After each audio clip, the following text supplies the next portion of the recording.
The next pass we're going to look at is an open guard pass. I refer to a series of passes from the squatting position as the catcher's position. There are a number of reasons that we would do this as opposed to some others. Let's take a look at this and I'll talk through some of the reasons that we would use this squatted position. All right, so I've broken away from Ian's guard, but I still want to actively engage. Maybe Ian has a very good de la Riva guard. Maybe he has a very good X guard and I'm afraid of him getting underneath me or around the outsides. That would be a really good reason to hit these catcher passes, all right? It's very difficult for him to hit a de la Riva hook because my knees are bowed out. It is very difficult for him to get underneath me because I have a good control and all of my defenses are here in front of me. I do not want to allow him to get any type of collar grip. From here, a good counter for him would be to collar drag me, so it's important that I initiate the pass before he initiates his sweeps or his defenses, but I have to defend against the grips. Don't ever let anyone grab your grips.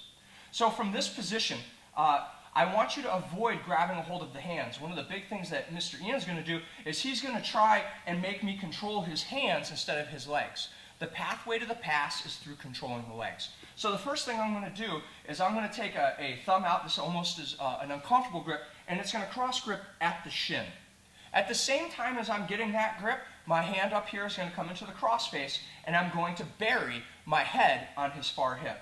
For two reasons. One, I bury my head on the far hip to avoid the triangle. If I get lazy with my head positioning and I start to hop over, it's possible he could stuff my head and get me in a reverse triangle. I don't want that, so head positioning is important.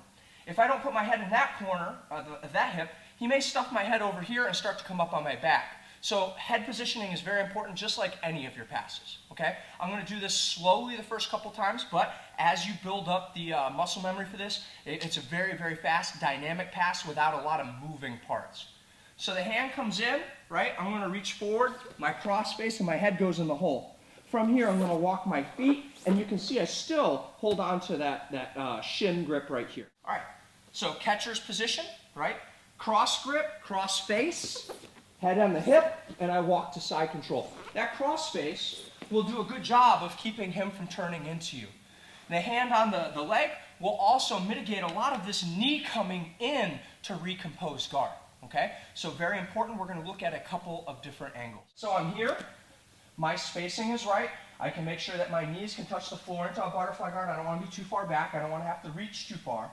Cross grip, hand, head in the hole, walking my feet, and you can see I'm still holding that grip. So, again, my spacing is right. How do we know my spacing is right? My knees go to the floor into a good butterfly position. I don't want to be so far back that I have to reach with my upper body. Cross grip, hand by the head, cross face, walking into a good side control position. Hand, cross face, head. Walk nice and tight. Once, full speed. Oh, I've made some mistakes. I'm in here, control, head, and get your pass. Explosive, dynamic, but not a lot of moving parts. Very simple.